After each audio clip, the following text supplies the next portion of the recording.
Hello, I'm Chuck Phillip, and welcome to a Southern Home Talk edition on CSX Railroad. I worked there back in the 90s all the way up to the early 2000s, and I've been going back through some of my old footage when I worked there.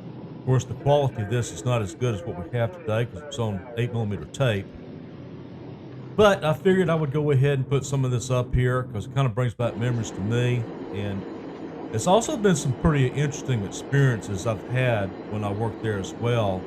I've worked at other jobs prior to coming to the railroad. And so this is Sibert Yard here in Mobile. And it's still there, of course. And it's changed quite a bit since the last time I've worked there. They no longer have the tower anymore. They've taken it down.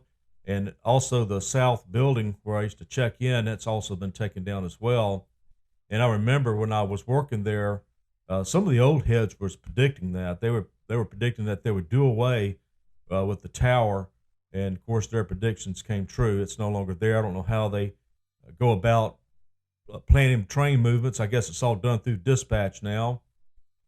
But we're about to get on a train here and head to New Orleans. And so we've never knew how long it's going to take to get there. It could take you 3 or 4 hours if you're on a mixed freight train, or it could take you 12 hours to get there. And sometimes you might not make it at all.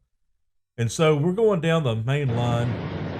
And we're going past all these old industries here and coming up here to the convention center.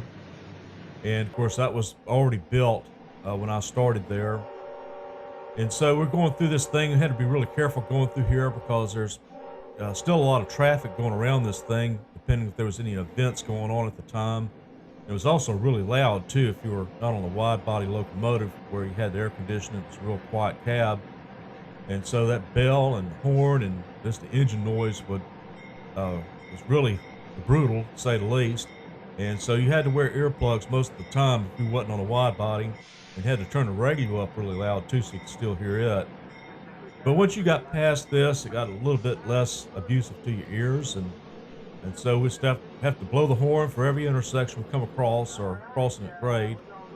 And when we go by Bender Shipbuilding, I always look back out over that because I worked at Bender for quite a few years off and on, and worked there as a pipe fitter, a welder, an outside machinist, and my last job there was actually working in industrial tool repair. And I like Bender Shipyard. I also like the people that worked there. And of course, it was not a real steady job because it all depended on how much work they had at the time. So I worked between that and also the other shipyard across the river, which was Alabama Shipyard, and prior to that was Alabama Maritime Corporation, and prior to that it was ADSCO. So I think that's Austell now. But anyway, we're on our way to New Orleans, and so you had to pack for survival anytime you took these trips because you never knew if you're going to have a wide body or not. But either way, you still wanted to prepare, and so I would always carry lots of insect repellent, extra clothing, and also kind of like MREs because you could be stuck out there in one of these sidings in the swamp for who knows how long.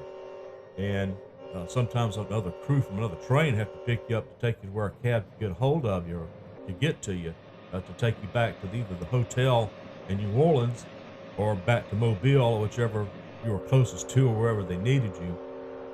So, this could be an easy trip or a brutal trip. Now, if you were on a intermodal train, that's the train that has the tractor trailer rigs on top of them. That was the priority mail of the railroad at the time, and so they usually want to run you and get you across the road. And also, you could run those at 70 miles an hour, and so you could actually get to New Orleans in 2.5 hours if you're on one of those. But if you're on mixed freight, just plan 12 hours, and even then you might not make it 12.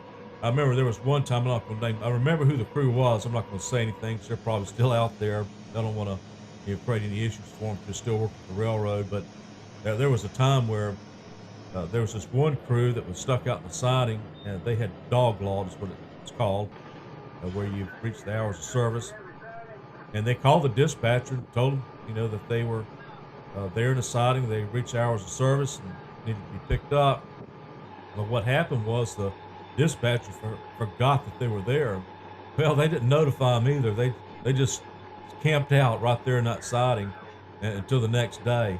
And they finally discovered when they had the other crew come, they thought the other crew had gone to the hotel, but they were still on the train. So they made a new rule that anytime you're stopped in a siding after you've reached hours of service, that you must contact the dispatcher every hour, so that don't happen again. They probably got a pretty good paycheck for camping out on that main line like that. But me personally, I'd much rather been at the hotel. I just figured I'd share that little funny story with you. Those out there that see this with part of that crew, you're welcome to chime in on that. But I figured I'd leave you out of that personally. So yeah, there were some fun times that went out there. I mean, most of these guys that work there have been there forever. Some of them even started when there were steam engines back during World War II and when they had 5-man crews. Now, when I started out in the 90s, they still had 2- and 3-man crews, especially on the local. You had a 3-man crew, and if you worked the Theodore turn, they call it, was one of the local jobs. That was one of the few areas, if not the only one, where a caboose was still used. And I used that caboose sometimes because you had to make these real long shoving moves back in there, and you needed a platform to ride on to do that. Pretty much this rail line ran parallel to Highway 90 for the most part. And so that's why you had the raceway there, the Mobile International Speedway. I used to go to that some back in the 90s. That was kind of a cool place. They also had a drag strip there. And also Bubba, I think it's Bubba Lee that owned that. He used to be a wrestler back in the 70s.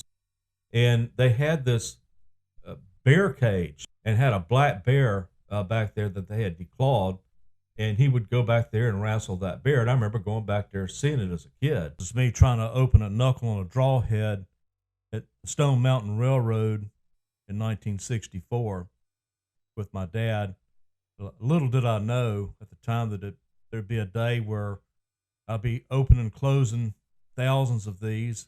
Thanks for taking the time to watch these, guys. I really do appreciate it.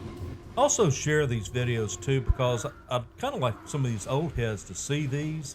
Maybe they'll get in touch with it, because there's a lot of them I haven't kept in touch with in many years. But also, like and put your comments down below, because I like to read those, and so does others. And I'll just catch you on the next one, guys. Y'all take care.